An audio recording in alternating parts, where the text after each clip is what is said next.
Hi everyone and welcome to Learn All About Property again. My name is Roy and today I'm going to share with you the things I look out for when I'm working with builders, my expectations. Now we've all got different standards, we've all got different expectations and we all work in different ways. However, I think it's really important that when builders are working for you, whether it's in your own house or whether it's in one of your investment properties, it's important that you set the standards from day one. Now, what do I mean by that? Well, let's have a little look at this video that I filmed a little while ago, and I'll show you some examples of what happened when I walked into a property. It doesn't show my face, but at least I explain what bugs me, what annoys me, what upsets me. And the reason is quite simple, is because if builders take care and keep a site clean and tidy, then fundamentally they're not going to create damage and more work for themselves. And not only that, they're not going to try and maybe use the excuse that something has got damaged and it's not their fault and you get into an argument and so on and so on. Anyway, have a little look at this video and then I'll come back to you and see what you think. Hi there, it's Roy from Learn About Property again. Now, I'm just going to take you through a property that is midway through a refurbishment project. Now, there are two ways I'm going to tackle this, okay? I obviously respect and understand that builders work in different ways, teams work in different ways. But this particular property, as I say, is midway through a refurb. But to me, there are things that I would do and wouldn't do, okay? So for example, we're in the lounge, and okay, it's been plastered, it's got a modern fireplace that's under construction, it's been partly decorated, there's a new laminate flooring that's been put down. But for me, this flooring should be protected, and as you can see, it's not. Now, if the builder damages this floor, the question is going to be who's to pay for it?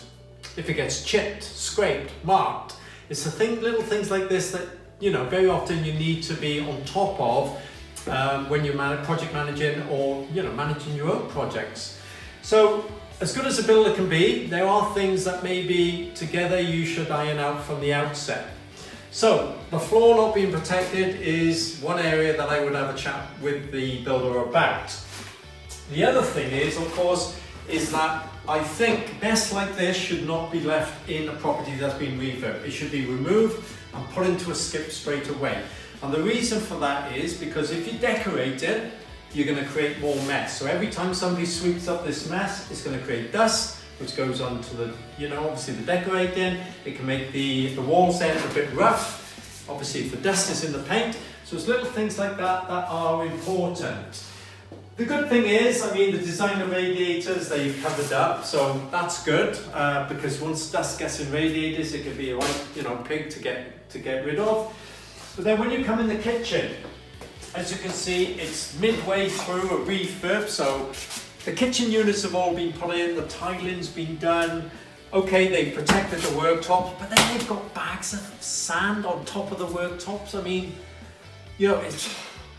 me, that's just a no-go. Okay, it might not be doing any harm, but you never know. If there's damage to this, if the worktop gets warped, who is to blame? So it's little things like that that maybe you should educate your builder about. And of course, there's a bit of mess in here as well. If the kitchen worktops get scratched or marked, who's to pay for them? And then we go into the bathroom. And I can see, yes, it's a small bathroom. Very often working in small areas can be difficult, but then they've got things thrown in the bath. We've got a piece of metal here. This can scrape the bath. You've got a metal ladder in here. It could chip the tiles. To me, there just needs to be that extra bit of tender loving care when you're working. Because, when you come to clean this house and you come to do the snagging, if there's a chip or, a tile needs replacing, who's going to pay for it? So little things like that, I think if you sort of iron out with your team or your builder from the outset, it will save you a lot of hassle and maybe even falling out with the builder as to who pays for any damage. So one of the things that you need to really be on top of. But generally, I will say that they have worked hard and they've made a lot of progress in a very short space of time. And it might well be that they'll clean this up within a day and it'll look perfect. But for me, being fussy, I just think they could be that extra little bit careful. So yeah, I hope you find this advice, helpful. And it's, before you go, I just noticed as well, we've got the nice oak glass doors in here. Again, anything that's resting against them, it can mark them. So yeah, just one of my pet hates. So I hope you find it useful. But whatever you can iron out with your builder and overcome things that annoy you, particularly if it could end up costing you money, it's well worth doing from the very beginning. So what do you think? Do you agree with me? I'd love to hear your comments. Put them in the comments box below. And yeah, it'd be great to share some of your views, points of view, and so on. Now, I get there's two sides to every story, and we all know that people work in different ways. But for me, it is incredibly important that when tradesmen are working in your property, whether it's your personal home or whether it's your investment property, it's important that they respect your property, your belongings, your furniture, your fixtures and fittings. Ever so important. I always remember the very, very first time I ever went to work on a site as a contractor. The foreman of the site gave me and my colleague a black bag. And at first I thought, what's the black bag for? And he turned around and I said to him, what's the black bag for? And he said, well, the black bag is for you to put all your mess in. And on your way out, there's a skip. I want you to make sure that you clean up your mess, put it in the black bag, and then on your way out every day, you put it in the skip. Because if you don't, he said, and we end up having to clean up your mess, we're going to charge you for doing exactly that. And that, for me, made sense from day one. Not that I needed to be told that, because when I have got high standards and I always clean up after everything that I do, but it just goes to show that a clean site is a better environment to work in. So it is important not only to make sure that you keep a site clean and tidy, but not to damage things, but also you keep it clean and tidy, ready for the next person coming in behind you so that they can carry out their work efficiently and without having to put up the mess that you create. Now, I could tell you loads of stories of, similar situations. I even remember I used to have a guy, an electrician, used to work for me.